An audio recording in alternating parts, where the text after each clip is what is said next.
네, 하나님 말씀 함께 봅니다. 함께 보실 하나님 말씀은 구약 성경 열왕기상 15장 34절 말씀입니다. 열왕기상 15장 34절 말씀.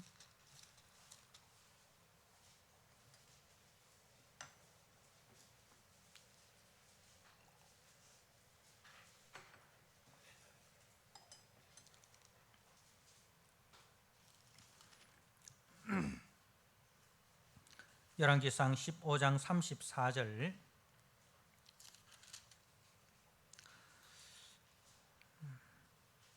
우리 같은 목소리로 읽습니다. 시작. 바사가 여호와 보시기에 악을 행하되 여로보암의 길로 행하며 그가 이스라엘에게 범하게 한 그 죄 중에 행하였더라. 아멘. 열왕기하 22장 2절 말씀 또 같이 보도록 하겠습니다. 열왕기하 22장 2절 말씀. 함께 말씀을 읽도록 하겠습니다. 요시야가 여호와 보시기에 정직히 행하여 그의 조상 다윗의 길로 행하고 좌우로 치우치지 아니하였더라. 아멘. 우리가 9월 달에는 열왕기상 말씀을 이제 묵상을 하게 됩니다. 매일 성경을 통해서 열왕기 말씀을 묵상을 하는데,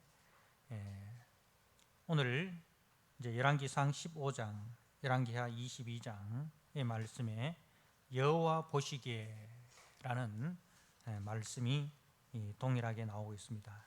여호와 하나님께서 보시기에 악을 행하는 여로보암의 길로 행하는 왕이 있고, 여호와 보시기에 정직히 행하여 다윗의 길로 행하고 좌로나 우로나 치우치지 않는 왕이 있습니다. 우리는 이 두 길 가운데 어느 길로 행할 것인가? 오늘 말씀의 제목을 어느 길로 행할 것인가 라는 제목으로 우리가 열왕기상 전체 내용을 간략하게 살펴보도록 하겠습니다. 열왕기는 이제 그 통일 이스라엘에서 시작이 됩니다. 사무엘 하에서 이제 사무엘 이제 사무엘상의 사울의 죽음, 그리고 이제 다윗의 말년, 그리고 이제 열왕기상에서 다윗의 죽음, 이제 그리고 그 다윗의 아들 솔로몬이 등극을 하고 통치하는 가운데, 그 초기에는 하나님이 주신 지혜로 창기의 마음의 소리까지 들어주는 선한 왕으로 통치를 합니다. 그러나 이후에 그는 이제 계속적으로 이방 여인들을 가까이 하고 그 이방 여인들을 들여오는 우상을 섬기는, 그래서 이제 하나님께서 그 솔로몬 이후에 때에는 그 나라를 둘로 나누시겠다 그렇게 하십니다. 그래서 솔로몬이 죽고 난 이후에 그 아들 르호보암 때에 남쪽과 북쪽으로 분단이 됩니다. 남쪽은 우리가 잘 아시다시피 다윗의 지파인 유다 지파가 중심이 되고, 이제 유다 지파와 베냐민 두 지파만 남게 되고, 북쪽은 이제 여로보암을 중심으로 나머지 10지파가 이렇게 다윗의 집을 떠나서 이제 북이스라엘을 세우게 됩니다.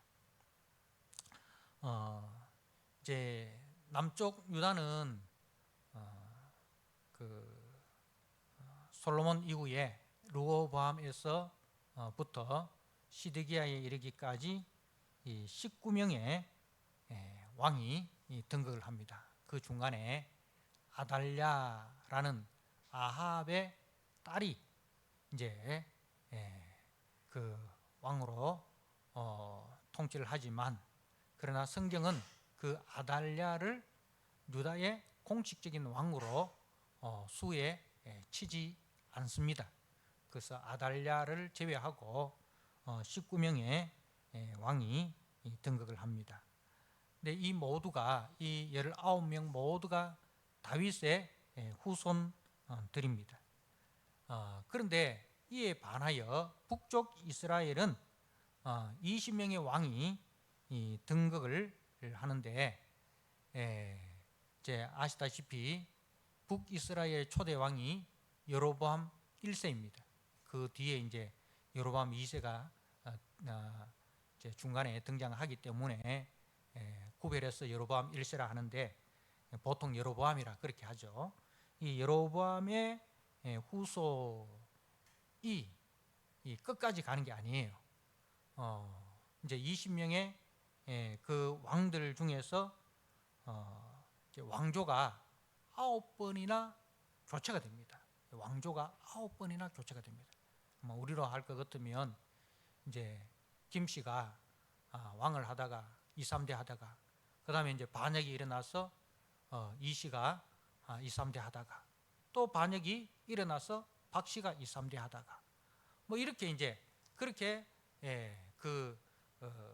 이제 왕조 자체가 9번이나 바뀝니다. 이제 어떤 왕은 일주일 동안 통치한 왕도 있고, 어떤 왕은 한 달 동안 통치한 왕도 있습니다. 근데 이제 그 남쪽은 남쪽 유다는 여로보암, 르호보암 BC 930년에 이제 통치를 해서 그 마지막 왕이 시드기야입니다. 이 요시야 왕의 아들인 시드기야가 통치를 하다가 586년, 주전 586년에 이제 바벨론에 의해서 멸망을 당하게 됩니다. 그리고 북쪽 북쪽 이스라엘은 여로보암이 이 주전 930년에 통치를 하다가 마지막 호세아 왕이 이제 주전 723년까지 통치하다가 722년에 아수르에 의해서 멸망을 당하게 됩니다. 남쪽 유다도 때로는 반역이 일어납니다. 반역이 일어나는데, 그런데 남쪽 유다는 반역이 일어나도 그 다음 왕은 이제 그 선왕의 아들이 이제 왕이 됩니다. 그러니까 다윗의 그 혈통이 끊어지지 않게 되죠. 그런데 이제 조금 전에도 이야기했는 것처럼 남쪽에는 반역이 일어나면 왕이 살해를 당하고, 그리고 어김없이 이제 그 왕조가 끊어집니다. 왕조가 끊어져 버립니다. 자, 이제 왜 남쪽 유다에는 반역이 일어나지만, 반역이 일어나서 그 왕이 살해를 당하는 일도 있지만은, 왕이 살해를 당해도 그 왕의 아들이 그 다음 왕으로 등극을 하게 되느냐 하는 것은 하나님의 은혜고 하나님의 약속입니다. 하나님께서 다윗의 등불을 끄지 않으시겠다. 하나님께서 다윗의 등불을 끄지 않으시겠다. 그렇게 약속하셨기 때문입니다. 우리가 열왕기상 15장 4절 5절 말씀을 제가 한번 읽어드립니다. 열왕기상 15장 4절 5절. 그의 하나님 여호와께서 다윗을 위하여 예루살렘에서 그에게 등불을 주시되 그의 아들을 세워 뒤를 잇게 하사 예루살렘을 경고하게 하셨으니, 이렇게 이제 그에게 등불을 주시겠다. 예, 그렇게 하나님께서 약속을 하셨습니다. 그래서 이제 다윗의 왕가는 하나님의 그 은혜의 약속에 의해서 인간의 실수와 인간의 범죄에도 불구하고 계속적으로 유지가 되어지는 것을 보게 됩니다.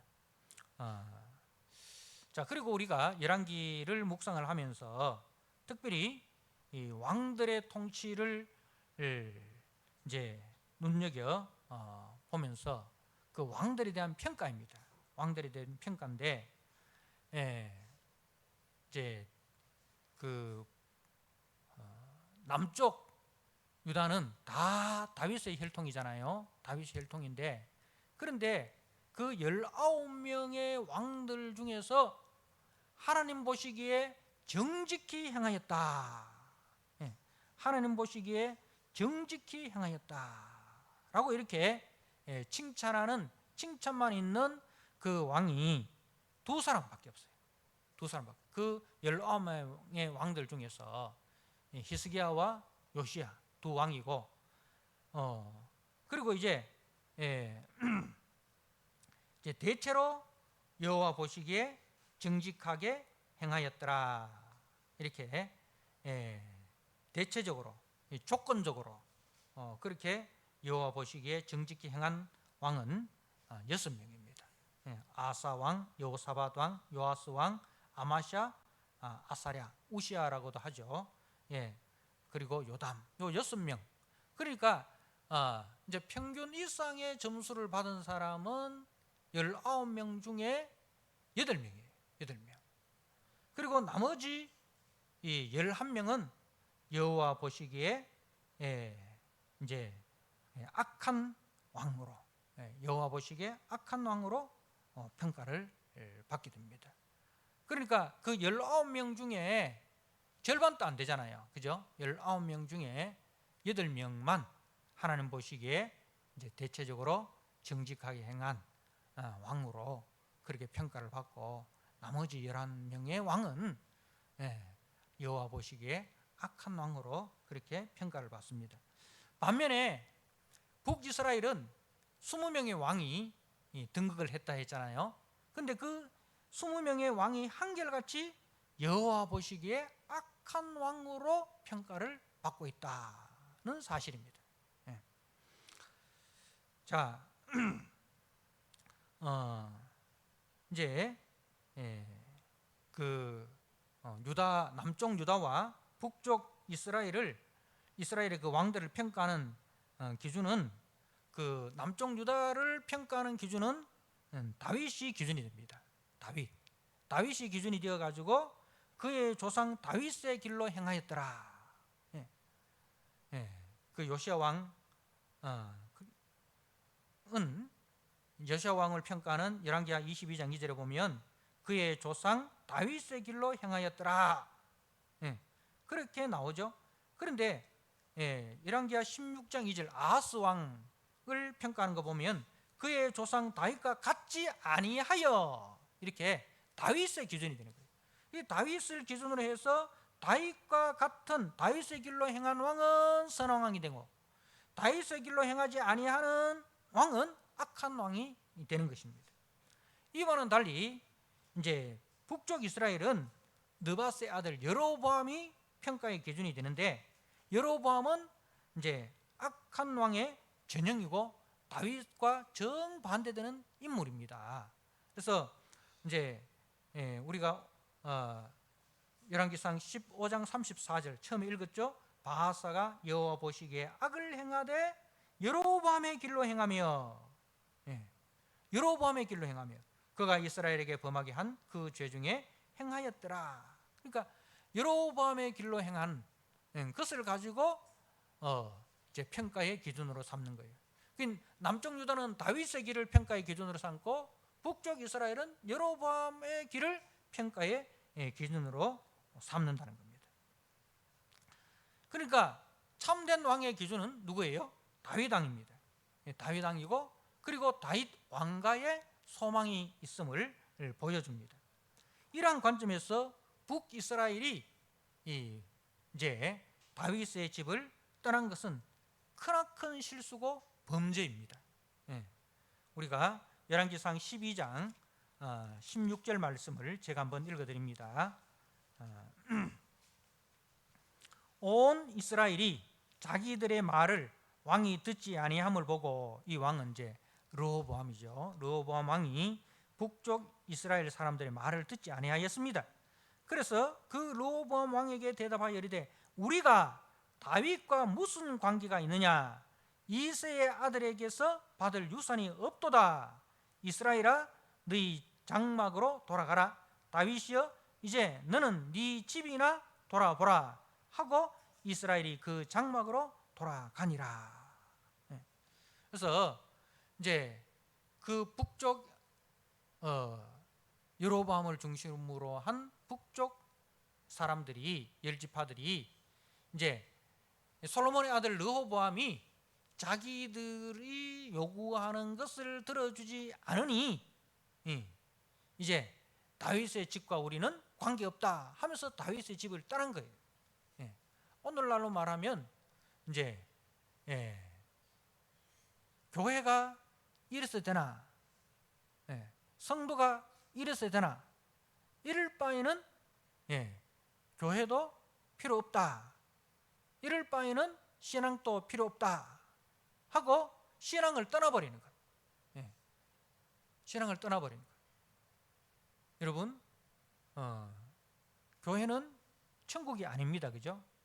천국의 모형이고 천국의 그림자고 천국을 향하여 가는 사람들이 모인 곳이지만, 교회 안에도 뭐가 있습니까? 우리 주님께서 말씀하셨듯이 알곡 사이에도 가라지가 섞여 있는 거예요. 가라지가 섞여 있습니다. 그 가라지로 인해서 알곡들이 상처를 받기도 합니다. 그 가라지로 인해서 교회가 세상으로부터 욕을 먹기도 합니다. 그렇다고 해서 우리가 교회를 부정해서는 안 된다는 거예요. 그렇다고 해서 교회가 이 세상에 쓸모없는 존재라고 생각을 하고, 신앙이 헛된 것이라고 생각을 하고 그 믿음의 자리를 떠나는 것은 우리 인생에 있어서 그러한 실수는 절대로 해서는 안 된다는 거예요. 그 북쪽 여로보암을 중심으로 한 북이스라엘 사람들이 이 솔로몬의 아들 르호보암이, 그리고 솔로몬이 분명히 범죄하였습니다. 잘못한 것이 있어요. 그렇지만은 하나님의 약속이 그 다윗의 왕가에 있는 거예요. 그럼에도 불구하고 하나님께서 그 다윗의 왕가에 등불 끄지 아니하시고 지키시고 보호하고 계신다는 사실입니다. 그렇기 때문에 그 하나님의 약속의 말씀을 붙들고 이기고 견디어내야 되는데, 근데 이 북쪽은 그것을 빌미로 해서 완전히 다윗의 집으로 떠나버린 거예요. 그래서 그 북이스라엘의 20명의 왕들 중에서는 한 사람도 하나님 보시기에 선한 왕이라고 평가받은 사람들이 없다는 거예요. 다 누구의 길로 행했습니까? 다윗의 길이 아니라 여로보암의 길, 믿음의 길이 아니라 눈에 보이는 세상의 영광을 쫓아서 간 거예요. 그래서 이제 여로보암이 왕이 되고, 이제 제일 북쪽의 단과 제일 남쪽의 베델에 금송아지 우상을 만들고, 그리고 레위 지파가 아닌 일반 평민으로 하여금 제사장으로 삼고, 그죠? 그리고 이제 베델과 단에 금송아지를 만들어서 섬기게 했습니다. 그리고 이스라엘의 그 절기가 아닌 다른 날을 절기로 정해가지고 이제 예루살렘 성전으로 내려가지 못하게 하고 유사 기독교를 만든 거예요. 유사 기독교를 만든 거예요. 근데 하나님께서 그 하나님의 사람, 유다에 있는 하나님의 사람을 베델 제단에 보내시지 않습니까? 그죠? 베델 제단에 마침 그때 여로보암이 이제 베델 제단에서 제사를 드리는 그런 상황입니다. 근데 그때 하나님의 사람이 그 베델의 제단에 하나님의 말씀을 선포합니다. 하나님의 말씀을 선포합니다. 그래서 이제 여로보암에게 돌아올 회개하고 하나님께로 돌아올 기회를 제공한 거예요. 그런데 이 여로보암이 그 하나님의 말씀을 전하는 하나님의 사람의 말씀을 듣지 않을 뿐만 아니라 이제 그 선지자를 잡아라 하고 손을 내밉니다. 그죠? 손을 내밀어서 저놈을 잡아라 뭐 그렇게 했겠죠. 그랬을 때에 이제 이 손이 마르고 걷어들이지 못하는 거예요. 손이 말라서 이렇게 펴져 가지고 걷어들이지 못하는 거예요. 그래서 이 여로보암이 그 하나님의 사람께 여호와께 간절히 청하여서 내 손을 회복시켜 달라고 그렇게 이제 간구를 합니다. 그래서 이제 하나님의 사람이 하나님께 기도하여 그 손이 다시 이렇게 회복이 됩니다. 그것을 통해서 뭘 보여줍니까? 이 사람은 하나님의 사람이고, 그리고 이 사람이 전한 말씀은 하나님의 말씀이다는 것이 확증이 된 거예요. 그리고 이제 또 하나의 징조가 무엇입니까? 그 제단이 이제 갈라지고 그 갈라진 제단에서 재가 이렇게 쏟아지는 그것까지 분명하게 보여주었습니다. 그런데 여로보암은 하나님 앞에 회개할 생각은 하지 아니하고 이제 그 하나님의 사람을 단지 대접만 하고 대접하는 그런 차원에서 보내려고 합니다. 그런데 하나님의 사람은 거절하죠. 친구가 될 수 없다는 거예요. 이제 같이 먹고 마신다는 것은 친구가 된다는 거예요. 그래서 하나님은 이제 당신과 친구가 되어서는 안 된다. 하나님께로 돌아오지 않는 가운데서는 절대로 친구가 될 수 없다. 그렇게 이제 그 하나님의 사람이 그렇게 하고 떠납니다. 그죠? 그리고 이제 우리가 이후에 보면 그 하나님의 사람이 이제 그 죽음을 당하는데 베델의 늙은 선지자의 그 속임에 의해서 죽임을 당합니다. 근데 그 죽임의 내용이 참 희한하지 않습니까? 이제 길을 가다가 사자가 하나님의 말씀을 어기고 베델의 늙은 선지자와 함께 그 베델에서 먹고 마신 이 선지자를 하나님께서 취하시는데 사자로 하여금 이 선지자를 물어 죽게 합니다. 근데 사자가 사람을 죽이는 목적이 뭐예요? 취미입니까? 아니잖아요. 사자가 배가 고파서 지도 먹고 살라고. 근데 사자가 하나님의 사람을 죽이고는 먹질 않아요.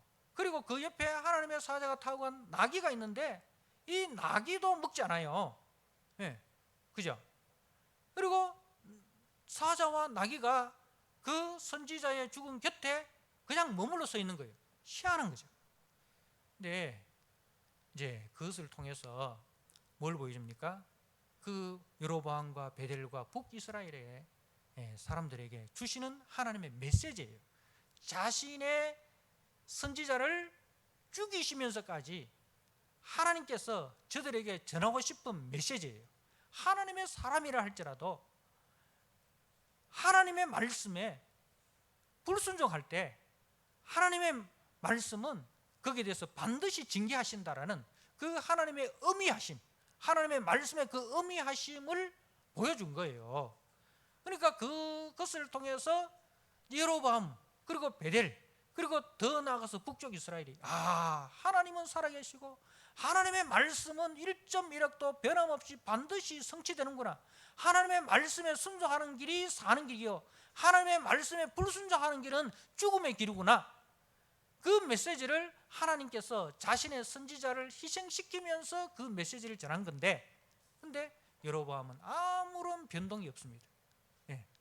그러니까 하나님으로부터 떠난 사람들은 마음이 완고하고 마음이 강팍해서 아무리 하나님의 말씀을 전해도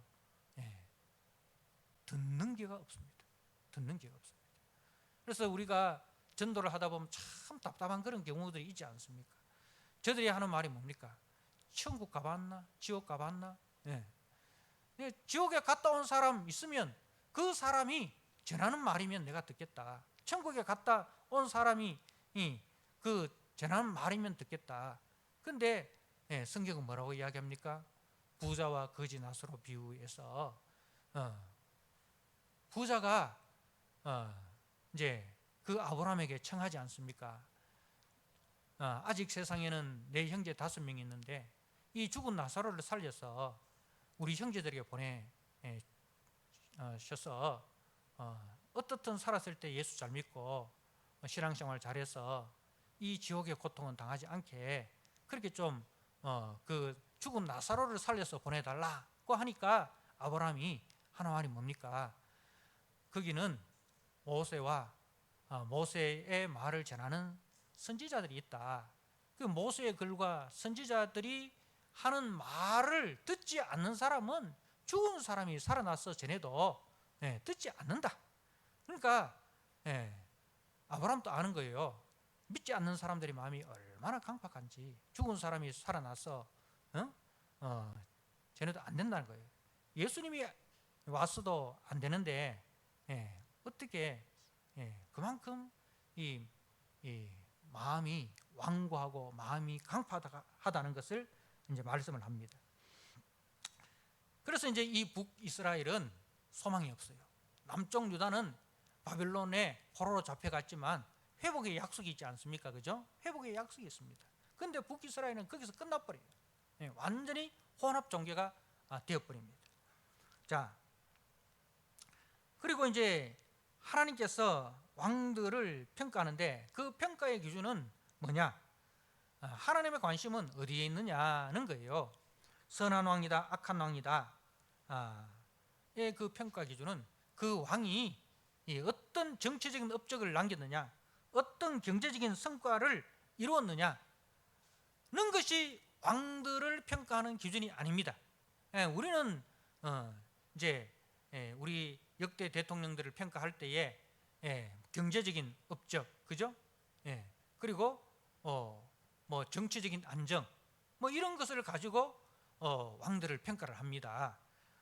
그런데 하나님의 평가 기준은 정치적, 경제적 관점이 아닌 오직 신학적인 관점입니다. 예의 없이 여호와 보시기에 정직히 행하였는가, 여호와 보시기에 악하게 행하였는가, 이것을 기준으로 왕들을 평가하고 있는 것입니다. 하나님의 관심은 왕들이 얼마만큼 정치적으로, 경제적으로, 군사적으로 발전을 시켰는가는 것이 아니라 저들이 하나님의 대리자로서 이스라엘의 왕은 다 하나님의 대리자예요. 이스라엘의 왕은 누굽니까? 오직 여호와 하나님이 이스라엘의 유일한 왕이고, 그리고 이스라엘의 왕들은 하나님을 대리하여 하나님을 대신하여 백성을 다스리는 자들인데 백성을 보호하는 자입니다. 백성을 섬기는 자입니다. 하나님께서 맡기신 그 양무리를 하나님을 대신하여 하나님의 마음으로 섬기고 하나님의 그 마음으로 보살피고, 그것이 이제 이스라엘의 왕들의 역할입니다. 그래서 이제 그 솔로몬이 오늘 매일 성경 본문이 솔로몬이 이제 그 창기의 사건을 재판하는 그 장면이잖아요. 그러니까 왕이 창기의 소리까지 듣는 거, 창기의 그 억울함까지 들어주고 해결해 주는 거, 그거는 있을 수 없는 거잖아요. 창기가 왕 앞에서 자신의 억울함을 하소연을 한다는 것, 굉장한 거 아닙니까? 왜 그럴 수 있느냐? 솔로몬은 하나님의 대리자예요. 그게 하나님의 마음으로 창기들까지도 하나님의 백성으로 받아들이는 거예요. 그래서 예수님께서 세리와 창기의 친구로 오시지 않습니까? 고아와 과부의 아버지가 우리 하나님이십니다. 그러니까 이 땅에서 가장 연약한 자들, 이 땅에서 가장 사람들이 생각할 때 쓸모없는 자라고 생각하는 자들까지도 하나님의 백성으로 간주하고 저들을 하나님의 마음으로 품어주는 그 넓은 마음을 가지신 분이 우리 하나님 아버지시라는 것을 솔로몬을 통해서 보여주는 거예요. 이제 그런데 이후에 솔로몬이 그 긍휼의 마음이 없어져 버립니다. 그죠? 그 하나님의 마음, 긍휼의 마음이 없어져 버리니까 솔로몬이 어떻게 합니까? 그렇게 많은 업적을 이루었음에도 불구하고 그 나라는 계속해서 대적이 일어나는 거예요. 국방력을 강화하고 경제력을 강화하고 정치력을 강화해도 솔로몬의 말년에 가면 안에서 밖에서 계속적으로 적들이 생겨나는 거예요. 자, 열왕기는 왕들의 행위를 살피고 심판하시는 분이 하나님이시며 하나님이 왕 중에 왕이시다, 이스라엘의 참된 왕은 하나님이시다는 것을 드러냅니다. 그러므로 우리는 이 열왕기를 볼 때에 땅들의 왕들의 주목을 하면 안 됩니다. 그리고 그 땅들의 왕들을 보면서 실망할 필요도 없습니다.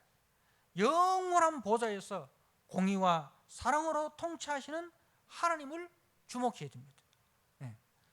그래서 지상의 보좌에 앉은 왕들은 앉았다가 물러났다가를 반복을 합니다. 그죠? 영원한 왕은 없습니다.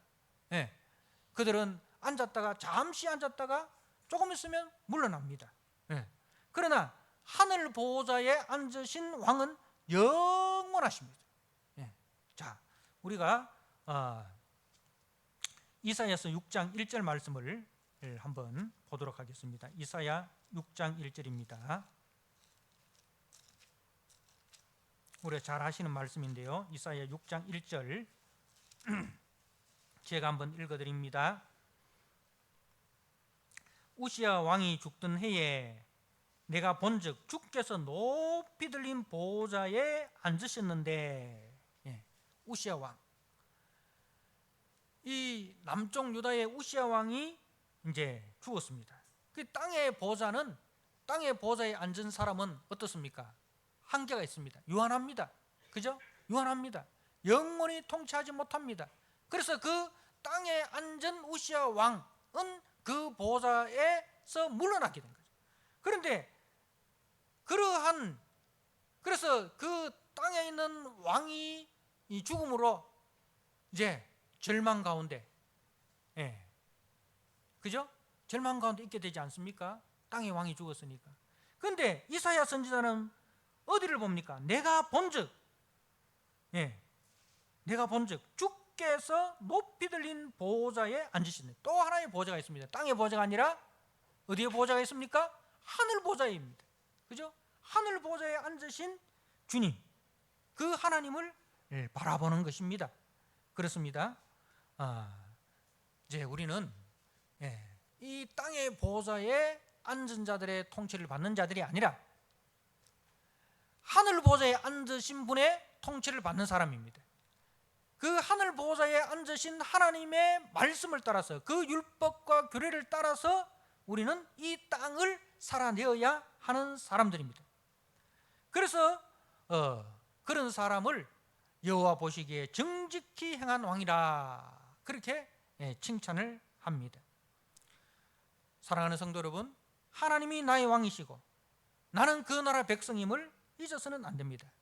그 하나님 보시기에 나는 어떤 사람인가? 그 하나님 보시기에 나는 어떤 사람인가? 하나님 보시기에 나는 어느 길로 행하는 사람인가? 다윗의 길로 행하는 사람인가? 여로보암의 길로 행하는 사람인가? 자신의 정체성을 분명히 기억하셔야 됩니다. 성도는 당시 선지자들처럼 그 열왕기에는 선지자들이 계속적으로 등장을 합니다. 왜? 하나님의 대리 통치자인 왕들이 하나님의 말씀을 따라서 통치를 하지 않으니 하나님께서 자신의 사자들을, 선지자들을 부지런히 보내셔서 이제 그 하나님의 메시지를 전하는 거예요. 그래서 이제 열왕기 당시에는 선지자들이 많이 등장합니다. 그 선지자들은 바로 하늘 보좌에 앉아 계신 하나님이 이 땅에 파송한 사자들입니다. 그래서 그 선지자들은 하나님의 사자, 하나님의 사신으로 이 땅의 왕과 백성들을 향해서 하나님의 메시지를 전하고, 그리고 스스로 그 전한 메시지를 따라 살아간 사람들입니다. 그리고 백성들에게, 이 땅의 왕들에게 소망이 있는 것이 아니라 우리는 참된 왕이신 그리스도를 소망하는 자들이다. 예, 그리스도를 예언하고 그리스도를 기다린 사람들입니다. 동일하게 오늘 저와 여러분, 우리 성도들은 다 그리스도의 사자, 그리스도의 사신입니다. 그리스도가 전한 말씀을 전하고 그리스도가 가르친 그 말씀을 따라가는 자들이고, 그리고 다시 오실 그리스도를 기다리는 자인 것을 꼭 기억하시고, 아무리 힘들고 어려워도 다윗의 길로 행하시고 여호와 보시기에 정직히 행하는, 그래서 주님 다시 오실 그날에 주님께서 착하고 충성된 종아, 네가 작은 일에 충성하였으니 내가 많은 것으로 갚겠다라는 그 주님의 칭찬을 듣는 그런 왕같은 제사장으로서의 삶을 잘 살아가시는 저와 여러분 되시기를 주님의 이름으로 부탁드립니다. 아멘. 하나님 아버지 감사합니다. 오늘 열왕기서 전체를 우리가 살피는 가운데 이 땅의 왕들은 영원한 왕이 아니고 하나님께서 하나님을 대리하여 이 땅에 세운 대리자들이었습니다.